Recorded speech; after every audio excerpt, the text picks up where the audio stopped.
daw ho ng mga staff niya yan. Hindi trabaho ng staff mo ito. Malinaw din po rito eh. Nakasulat po dito, may omnibus motion po sila. Oh. Dito nakalagay. Po. Itong bahaging ito. Ang nakalagay po dito, na yung technical staff ng House Committee on Appropriation and the Senate Committee on Finance are authorized. Binibigyan ho nila ng kapangyarihan na ano, to correct typographical, grammatical, or printing errors. Tatlong bagay lamang yan. Typographical, grammatical, or printing error. Typographical, nagkamali po siguro ng spelling. Yung grammatical, mali po yung grammar. At saka yung printing error. Yun lamang po yung kung pangit ang pagka-print, i-correct ninyo, i-print ninyo na maganda. Pero wala pong otoridad. Ang mga staff ng mambabatas, ng senador, na punuan po ito.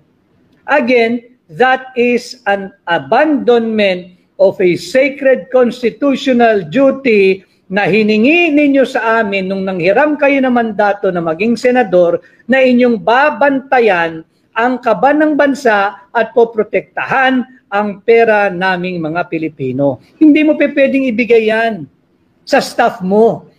Eh di magpalit na lang kayo, yung staff mo na lang ang senador, ikaw na lang ang staff niya. Kasi ayaw mo namang gawin yung trabaho mo.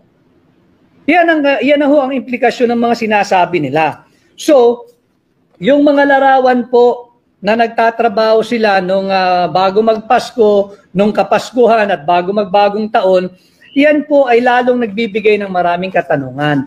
Ano ba ang inyong tinatrabaho noong mga panahon na yon? Ano ba ang inyong kinukumpuni?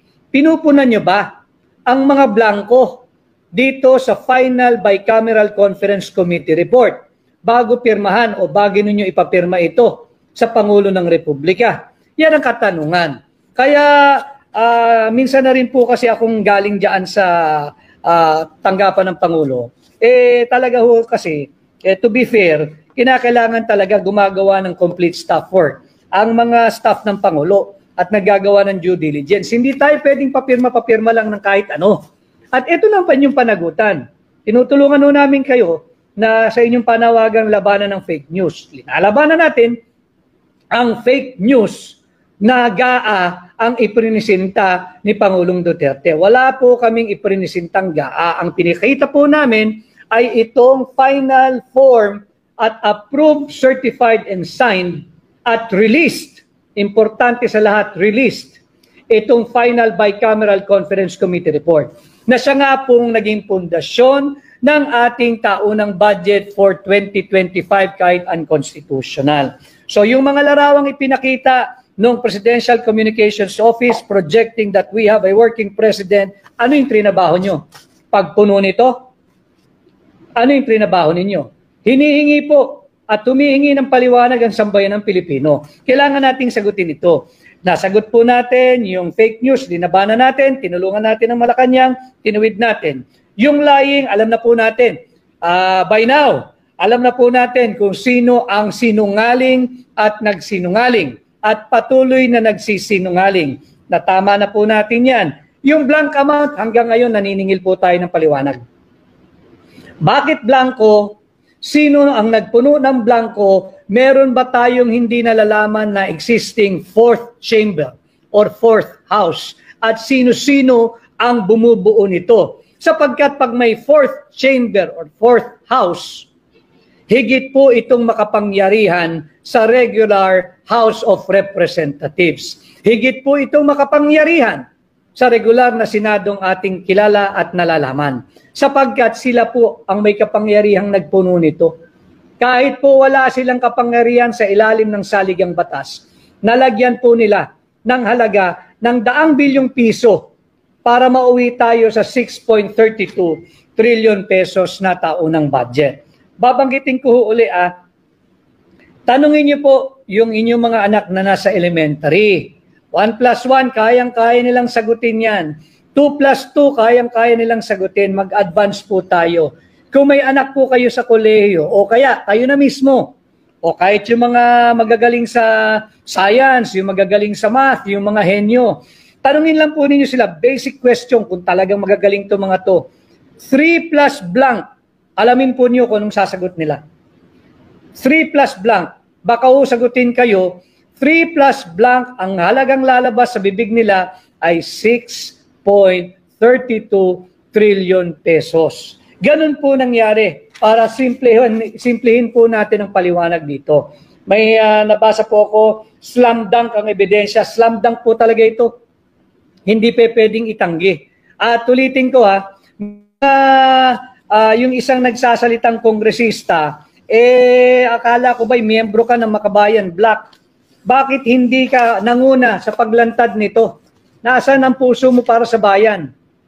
At hindi mo man lang ma-acknowledge na ang naglabas nito ay si Pangulong Rodrigo Roa Duterte. Sumasakay sa issue dahil ayaw maiwan sa pansitan. Wala namang masama ron. Lahat ng Pilipino dapat pag-usapan ito. Subalit, tanungin din natin siya, bakit hindi mo nakita ito? Mambabatas ka Kamo, membro ka ng Makabayan Black Bakit hindi mo nakita ito? Hindi ka rin ba nagbabasa ng mga pinapasa ninyong batas? Bakit hindi mo nakita ito? At kung nakita mo ito, bakit hindi ka nagsalita?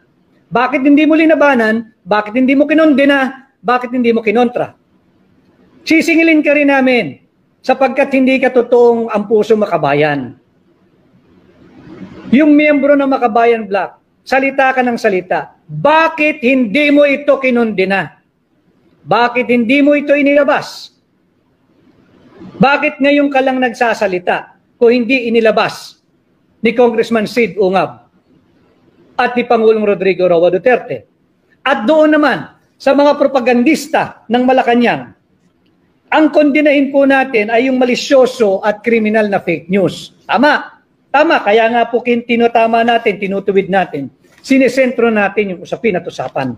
Subalit, do not shoot the messenger. Bakit ninyo sinisiraan si Pangulong Duterte? Inilabas na nga niya yung kanyang slam dunk evidence na talagang hitik sa korupsyon ang 2025 budget. Ituwid po natin. Huwag tayong magpagamit. Ito mga propagandista ng Malacanang, ito pag-usapan natin. Ang tanong, sino nagpuno nito? 1, 2, 3, 4 na tao? Ano ang otoridad nung 4 na taong yan na punuan nito? Wala ko kasi talagang kapangyarihan. Pag lumabas na sa Kongreso, hindi pwedeng pakialaman ng Executive Department kahit 1 sentimo sa naging panukala ng Kongreso. Kahit napakapangyarihan, kahit makapangyarihan ng Pangulo, wala po sa kapangyarihan niyang pakialaman yung appropriations bill kagaya nito. Dapat yan isinoli niya sa Kongreso kung hindi siya sang-ayon. Ngayon, kung merong naglagay ng mga halaga, bilyong-bilyong piso, daang bilyong pisong halaga, sa mga patlang at blankong ito, yun ang dapat nating panagutin. Inyong ipakilala, inyong ilantad. Yan ang dapat nating pag-usapan. Hindi yung sasabihin agad na fake news. Paano naging fake news? Fake ba to? Ulitin ko shout out kay Asher Cadapan Jr. ng UNTV for getting a copy similar to what I'm showing you now mula sa Senado. At kanya ring sinabi na parehas na walang laman, walang halaga, blanco, yung mga ipinakita namin nung Sabado pa ng gabi sa hawak niya kahapon. Yan ay pinatunayan mismo ni Asher Cadapan Jr. ng UNTV. Shout out sa iyo. Maraming salamat sa iyong pag-validate ng aming ipinakita. Maraming salamat kay Pangulong Duterte sa iyong maisog na paglalahad ng katotohanan at kay Congressman Sid Ungab. Alam mo ninyo, just a side story, doon kami po'y nagpupulong nung gabing yun, nung nakita ni Pangulong Duterte, talagang nagalit, nakita ko nagalit si Pangulong Duterte. Ang sabi niya, obligasyon ng kahit na sinong Pilipino na makakahawak nito at makakakita nito na ibulgar. Because this is criminal. Kaya nga yung tinatanong natin doon sa miyembro ng Makabayan Black, bakit ngayon ka lang nagsasalita nung inilabas ni Pangulong Duterte itong kulang-kulang na unlawful, illegal, immoral na Bicameral Conference Committee final report? Bakit ngayon lang? Ikaw ang miyembro ng mababang kapulungan ng Kamara. Dapat noon mo pa kinundina kung totoo na ang puso mo ay para sa bayan. Kung totoo na ikaw ay makabayan. Sa mga fact-checkers, tahimik. Shout out din sa mga fact-checkers, napakatahimik ninyo. Wala na hong remedyo to. Huwag nyo nang ispinin. Wala po, hindi ka ispin-ispin ito. Yung mga fact-checkers, ayan po, nasa harapan ninyo, nakakabingi ang inyong katahimikan. Bakit? Kasi si Pangulong Duterte ang maisog na naglantad nito. Kasi si Congressman Sid Ungab ang nakadiscovery nito. Kaya ayaw ninyo itong sundan. Yan ang katotohanan. At bukod sa fact-checkers, yung mahilig mag-rally na impeach Sara, ito ang inyong ipagralihan. Impeach Marcos. Bakit hindi ninyo malabas sa bibig ninyo na ito'y talagang ka-impeach? This is a clear culpable violation of the Constitution. This is a clear betrayal of public trust. Malinaw yan. Yung inyong mga political persecution na sinasabing confidential fund, 6.32 trillion pesos ang nakataya dito. And this is criminal. Tama, si Pangulong Duterte. Kung sino man ang nagpuno ng mga halagang ito, falsification po yan. Bakit? Final at complete report na po ito eh.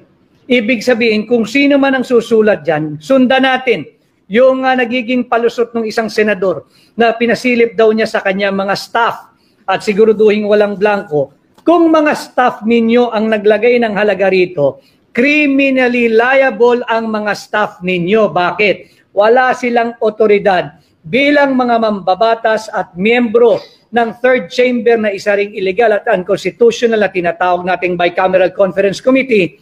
Wala po silang otoridad na punan ang mga blanco rito.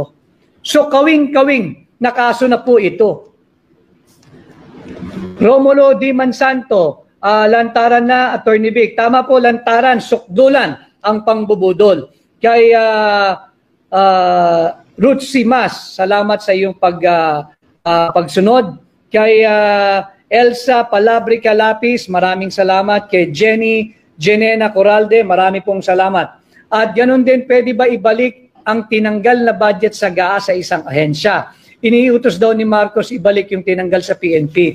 Wala akong kapangyarihang mag-budget ang Pangulo ng Republika ng Pilipinas eh. Unang-una, alam mong sablay yung pinirmahan mo pa. Kaya nga yung panawagan noon, dapat ibinalik mo na lang, binito mo na lang at nag-operate ka na lang sa isang re-enacted budget. Although, yung 2024 budget to, unconstitutional din yun ha, dahil mula sa original na panukala ng Executive Department na 200 billion plus lamang ang program appropriation, nauwi ito sa around 800 billion. Bakit? Tinira na naman eh. Kinana na naman, minaniobra na naman ng Bicameral Conference Committee noong 2024. Pero mas malalaho ito. Higit na po silang tumapang with impunity na. Wala na. Ang budget po natin, blanco. Tama si Pangulong Duterte, blank check. Bahala ka kung magkano gusto mong gastusin, basta pipirmahan namin yan. This is akin to or similar to issuing a blank check. Ito po ang katotohanan. Ito ang dapat natin pag-usapan. Kay Catherine Bulan, good morning, magandang umaga rin. Kay Leon Aldacay, magandang umaga. Kay Madison Betancourt, nasa DNA ho talaga, Madison, nasa DNA, nasa dugo nila. Kay Rodolfo Labaton Jr., kay Susan Martinez, kay Sheila Ibasan, at kay Nel Dalen. Checkmate silang lahat. Tama po yung term ninyo. I like your term. Checkmate. Checkmate na po dito. Yung mga fact-checkers, do something for the country. Minsan naman gumawa kayo ng kaunti para sa bansa. Do your fact-checking. Gumawa naman kayo. Para sa bansa naman. Para sa bansa naman. Lantaran na po tayong linoloko eh. Lantaran na po tayong binubudol. Araw-araw tayong binubudol. Gumawa naman tayo ng para sa bansa. Unahin naman natin ang interes ng bansa. Kawawa naman tayo. Kawawa naman yung mahihirap. Kawawa naman yung kabataan Pilipino. Makikita natin kung paano tayo sinasalaula. Nariyan na kinuhaan ng 60 billion na PhilHealth. Nariyan na kinuhaan ng 50 billion ng Land Bank. Nariyan kinuhaan yung 25 billion ng Development Bank of the Philippines. Nariyan na kinuhaan ng 117 billion pesos ang PDIC, ang Philippine Deposit Insurance Corporation. Nariyan na binigyan ng zero budget o appropriations ang PhilHealth ngayong taon. Sukdulan. Subalit hindi po sila nakontento. Kailangan tayong kumilos na. Labanan natin ito. Tahas ang pambubudol. Grabe po yung guts at gal at yung temerity nung nagsabing fake news. Anong fake dito? Mismong reporter na ng UNTV na hindi namin kilala, yung Ashner Kadapan Jr. Sinabi niya pareho yung kopya na hawak niya, na kinuha niya mismo sa Senado, panay blanco. Hindi kakayaning ipaliwanag ito legally. This is criminal negligence in full display. At kahit na sinong mambabatas, ang sasabihin hindi niya nakita, hindi sa hindi mo nakita. You were not doing your job. You were not faithful sa iyong oath of office na magsisilbi ka ng tapat ng naayon sa saligang batas. Tapat ba ito? Paliwanag ninyo, katapatan ba ito sa sambayan ng Pilipino? Kinakailangan itong pinag-uusapan natin. Hindi pwedeng sabihin na utusan ko sa staff ko, bantayan yan. Magpalit kayo ng trabaho ng staff mo. Siya gawin mong senador, mag-staff ka na lang ng staff mo. Kasi hindi mo ginagawa yung trabaho mo eh. Hindi ho tayo sa nakikipag-away. Ayaw natin ng away. Subalit, hindi ko masisikmura na linoloko ninyo ang mamamayang Pilipino. Pinagkatiwalaan kayo, pinairam kayo ng mandato, gawin naman ninyong tama yung trabaho nyo. This is a very important piece of legislation. Mahalaga ito. Budget ito eh. Bakit? Pagdating sa mga ayuda ninyo, aprobado. Bakit pagdating sa hearing patungkol sa mga ayuda ninyo, present kayo? Bakit pagdating sa Final Four ng Bicameral Conference Committee, blanco, pirmado pa rin ninyo? Yan ang ating dapat panagutin. Pagdating sa mga unprogrammed appropriations or pet project ninyo, sa PDAF ninyo, pork barrel ninyo at ayuda budget ninyo, nakabantay kayo. Bakit pag interest na ng mamamayang Pilipino, nagtutulog-tulugan kayo? Singilin po natin mga kababayan. Singilin po natin. I know many people will become upset because of what President Duterte, Kong Sid, and I was part of those who revealed this one. Maraming magagalit. At marami ho nagsabi sa akin, baka pagtulong-tulungan ka niyan sa kanilang mga balwarte, hindi ka tulungan, hindi ka iboto. Hindi na po eleksyon lamang ang nakataya rito eh. Kinabukasan na po ng sambayan ng Pilipino. And it is my duty, in my humble capacity as a lawyer, na ipaliwanag sa inyo, pasimplihin at dalhin ang mga mahalagang usaping panlipunan kagaya po ng pambubudol na ginagawa sa atin ng administrasyong ito.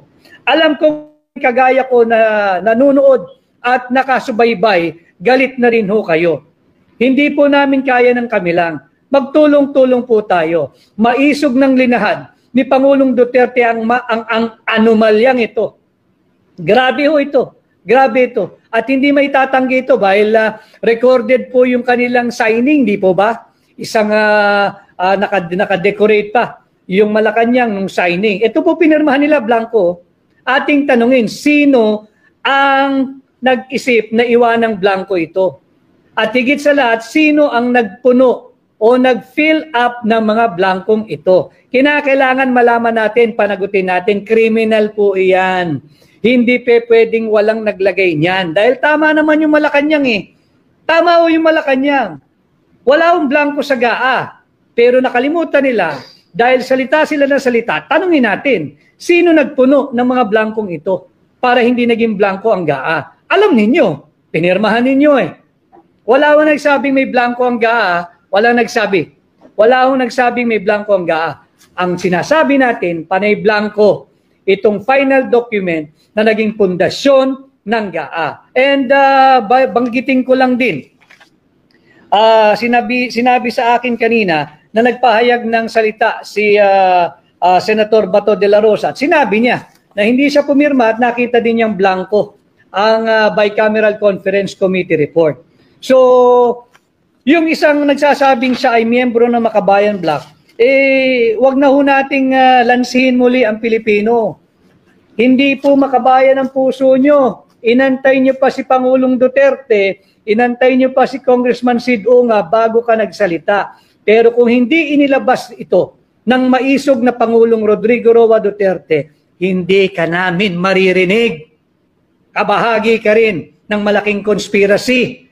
Kabahagi ka rin ng malaking cover-up. Yan ang katotohanan. So maraming salamat kay Congressman Sid Unga ba.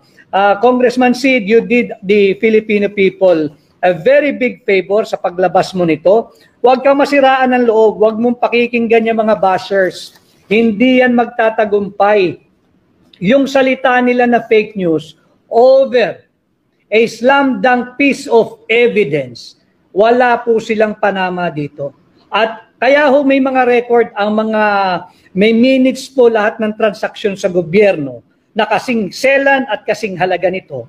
Dahil hindi po inosenteng papel ito, ulitin ko, may evidentiary value ito. At ang unang evidentiary value nito, pag dumating na po sa Korte Suprema yung isang petisyon o maraming petisyon challenging the constitutionality of 2025 budget, mahirap naman na i-dismiss na lamang basta ng Korte Suprema ito. Andyan na po yung ebidensya, mismo pirmado ng miyembro ng Bicameral Conference Committee report. At hindi po totoo, isa pang fake news.